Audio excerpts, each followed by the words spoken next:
All right, now, shalom.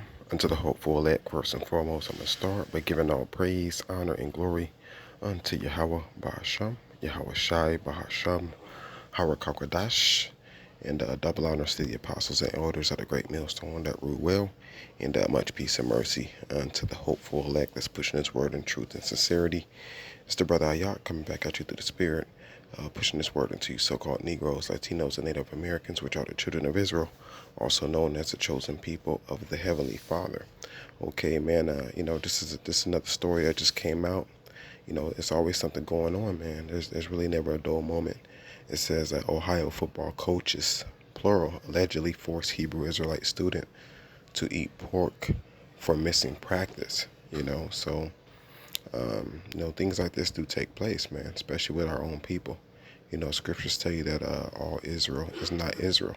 So you have a lot of our people, man. Like the scriptures tell you in the book of Maccabees, where they choose the heathen's fashions above all things. So our people want to do as the heathen do. Just because McDonald's may have a sausage biscuit, that's a pork sausage, in fact, a sausage biscuit for 99 cents, and the heathen are excited about that. Doesn't mean that we should go along, man, to get along, man. It doesn't mean we should follow that and be excited for a damn pork sandwich that's 99 cents, you see?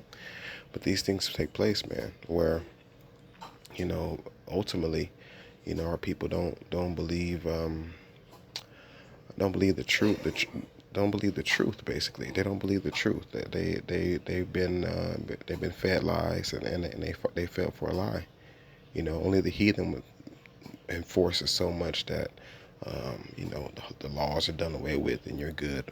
Once saved, always saved. That's false. That's a falsehood.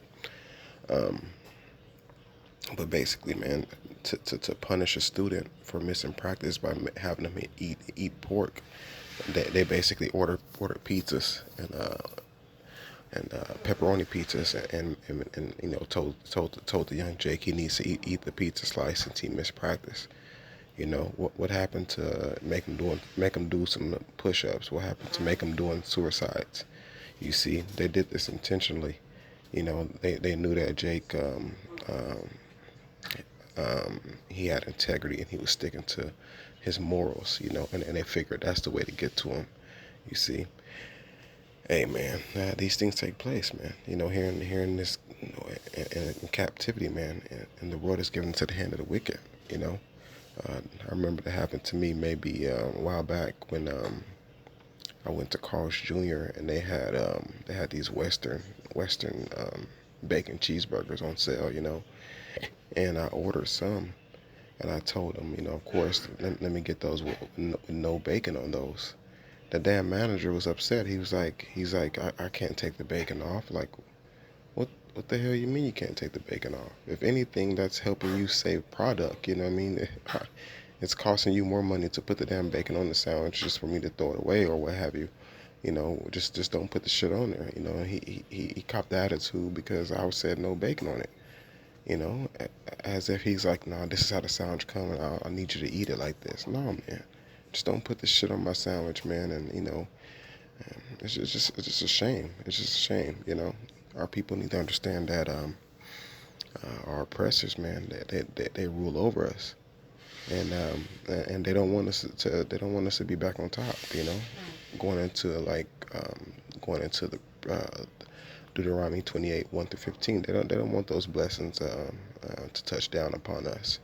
They love seeing us under the curses, and then they convince our own people not to want to not no longer be under the curses.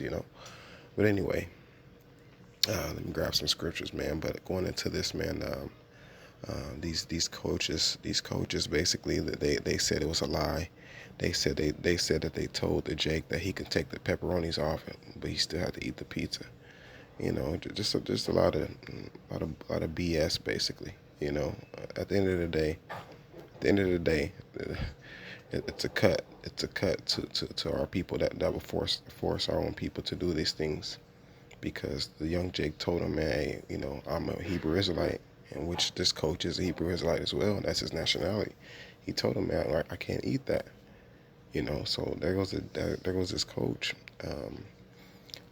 He can't say he didn't know. The young Jake, I'm sure the young Jake told him. But let me see something. News 5's Emily Hamilton was at that meeting and has the latest. Courtney, the Canton City School District Board of Education deliberated for about an hour and a half before ultimately making the announcement that head coach Marcus Watley and 6 of his assistants have been relieved of their coaching duties following that incident in question. The future of the McKinley High School football team is headed in a new direction as of Thursday evening. The identified coaches engaged in actions that constituted inappropriate, demeaning, and divisive behavior in a misguided attempt to instill discipline in the student athletes. As former head coach Marcus Watley and 6 of his assistants were relieved of all coaching duties at a special called school board meeting, and current athletic director Antonio Hall was named the interim head football coach for the upcoming season. Yeah, man. So basically, I guess, they lost their job based on that. But, you're going to lose more than just a job, man. Keep thinking it's a joke. Let me start with this one, Matthew 5. And this is important to understand. Matthew 5 and 19. It says, whosoever, therefore, shall break one of these least commandments, the least commandments, where some people think some commandments are more powerful than others or whatever, No, he says, whosoever, therefore, shall break one of these least commandments and shall teach men so, he shall be called the least in the kingdom of the Most High. But whosoever shall do and teach them, the same shall be called great in the kingdom of the Most High. So you have the young Jake looking to be called great in the kingdom, man. And then you have these other Jakes that don't believe what the scriptures actually say. They're going to be called the least in the kingdom, and that's what's at stake. So right now, you lose your job. You want to be looked at as the least in the kingdom, apparently, you see. And this is what the scriptures say. This is red letter. This is red letter. Can't get around it. You got to be careful from following these heathens, man. These heathens, I'm going to tell you right now, they really don't care about the scriptures, man. From our experience, I'm going to tell you that to your face. They don't care. Why? Let me grab this. Deuteronomy 4 and 6. It's talking about the law, statutes, and commandments. It says, keep therefore and do them. For this is your wisdom and your understanding in the sight of the nations, which shall hear all these statutes and say, surely this great nation is a wise and understanding people. Right? See? This is your wisdom, man. These law, statutes, and commandments is your wisdom. And, so it makes sense why the heathen will not want you to apply those. So you can look unwise, because that's how they look. They look down upon us, right? It says, and say, surely this great nation is a wise and understanding people, right? So you keep following the heathen. Their goal is to not look at you as a wise and great nation with great understanding. They don't want to look at you like that. They want to look at you as a damn entertainment, or a damn vessel of entertainment, on their football teams. And that's really all you're made for, if you let them call it, you see. So, it'd be wise to continue to keep the integrity that the young Jake had, man. You see, damn older Jakes, and they're pushing that narrative. It's ridiculous, man. Let me see.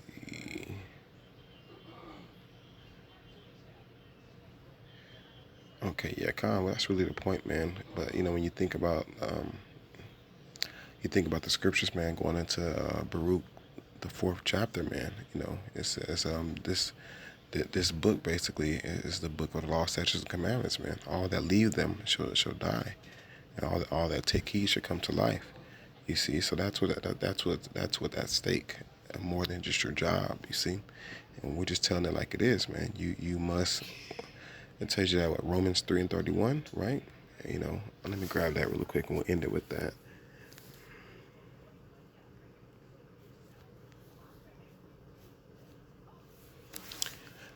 All right, Romans 3:31. It says, do we then make void the law through faith? The Most High forbid. Yea, we establish the law. See, that's a clear cut. You know, you let them, you let our people think the law is void. You know, the heathen is definitely going to tell you that, because the heathen eat any damn thing. You know, it says, do we then make void the law through faith?